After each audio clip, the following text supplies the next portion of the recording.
Aujourd'hui, 24 février 2017, s'est déroulé au tribunal de grande instance de Créteil le jugement de l'activiste panafricaniste Mwazulu Diabanza en vue de son expulsion du territoire français. Il est reproché à ce dernier ses critiques contre l'impérialisme néocolonial occidental, la présence militaire française en Afrique et l'utilisation du franc CFA comme monnaie coloniale. C'est aux environs de 18 h que le verdict est tombé. Les juges ont décidé que l'activiste, le panafricaniste Mwazulu, soit expulsé du territoire français. Notre reporter a recueilli ses premières impressions. Il se dit confiant, reconforté et toujours prêt pour le combat. Le néocolonialisme, vous savez la violence avec laquelle le néocolonialisme et l'impérialisme conduisent nos pays. Nous avons réussi à porter la voix de notre peuple des opprimés plus haut. Nous avions réussi à frapper fort. Et aujourd'hui, ils n'ont pas été capables de démonter les arguments, les opinions que nous portons. Ils ont traduit cela à une accusation fortuite, à une provocation. Donc, ça démontre que nous étions dans les bons et que la vérité qui était nôtre, la voix qui était nôtre était la voix la plus noble parce que notre voix a été entendue. Nous sommes dans la vérité. Nous avons porté la voix de notre peuple aussi longtemps que l'Afrique restera dans des conditions pareilles, aussi longtemps que notre mère patrie l'Afrique va continuer à pleurer, aussi longtemps que les richesses africaines seront pillées, aussi longtemps que les femmes africaines continueront à pleurer, je me battrai. Aussi longtemps que les enfants africains seront poussés vers l'immigration, je me battrai. Aussi longtemps que l'armée française sera en Afrique, je me battrai. Aussi longtemps que la monnaie coloniale du franc CFA demeurera, je me battrai et je me battrai. Et je pense que notre communauté a compris aujourd'hui, comme nos illustres ancêtres ont été condamnés, comme nos illustres ancêtres ont été bafoués pour leur dignité, comme la France dans sa qualité, dans sa capacité esclavagiste et néocolonialiste veut nous soumettre, nous continuerons la lutte pour ce sens. Aujourd'hui, l'humanité et le monde entier, tout entier, doit comprendre. Le monde entier doit comprendre qu'aujourd'hui nous sommes dans une phase où l'homme africain sera de nouveau récolonisé, où l'homme africain sera de nouveau bastonné et humilié. Et vous avez vu que malgré toutes ces années, malgré tous ces siècles de droits de l'homme, malgré tous ces siècles de démocratie, la France n'a pas été capable de supporter la voix de Mwazulu. La voix de Mwazulu, ce n'est pas ma voix, c'est la voix de tous les opprimés, c'est la voix de tous ceux qui aujourd'hui humiliés, c'est la voix de tous ceux qui aujourd'hui ont perdu le sens de leur dignité. Et pour cette dignité, nous avons porté cette voix dignement et hautement. Et la France s'est rétractée de ses valeurs.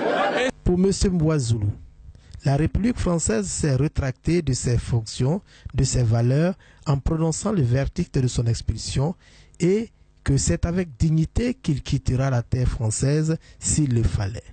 C'est avec dignité que je quitterai cette terre pour gagner la mère patrie Afrique, où je continuerai cette lutte pour la libération effective de notre peuple et de notre mère patrie l'Afrique.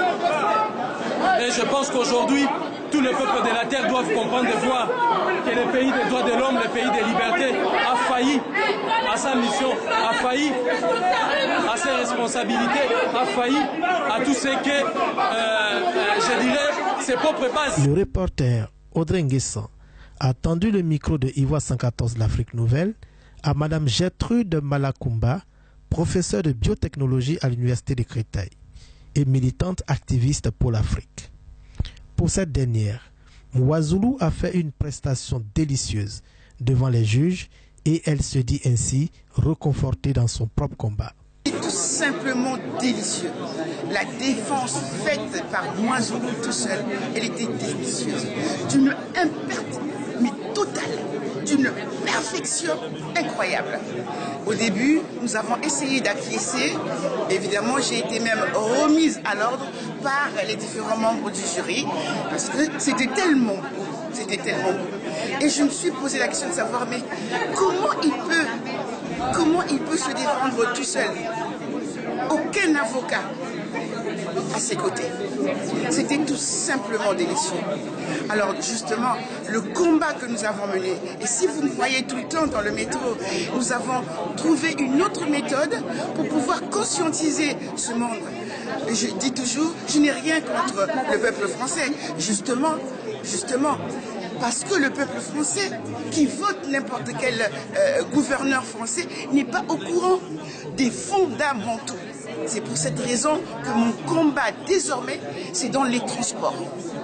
Au péril de ma vie, et je serai toujours dans les transports, là où il y a une affluence du peuple français pour pouvoir leur faire toucher du doigt, comment dire, la souffrance du peuple d'Afrique. Et je rappellerai toujours que dans le monde, contrairement à ceux qui sont en train de dire que le peuple africain, c'est un pays, comment dire, qui n'est pas riche, non. Un pays, quand je parle de l'Afrique, c'est tout un continent. C'est vrai que c'est un continent sous-développé ou en voie de développement, mais jamais un pays qui n'est pas riche. Eux, ils sont, comment dire, ils sont considérés comme des pays développés, mais ils ne doivent pas être considérés comme des pays riches parce qu'ils n'ont aucune richesse. Toute la richesse vient d'Afrique. L'Afrique est le continent le plus béni du monde. Voilà pourquoi mon combat, il devient multiforme. Donc j'en profite pour remercier le média Ivoire 114, toujours présent là où le peuple africain a besoin de lui. Merci beaucoup média Ivoire 114.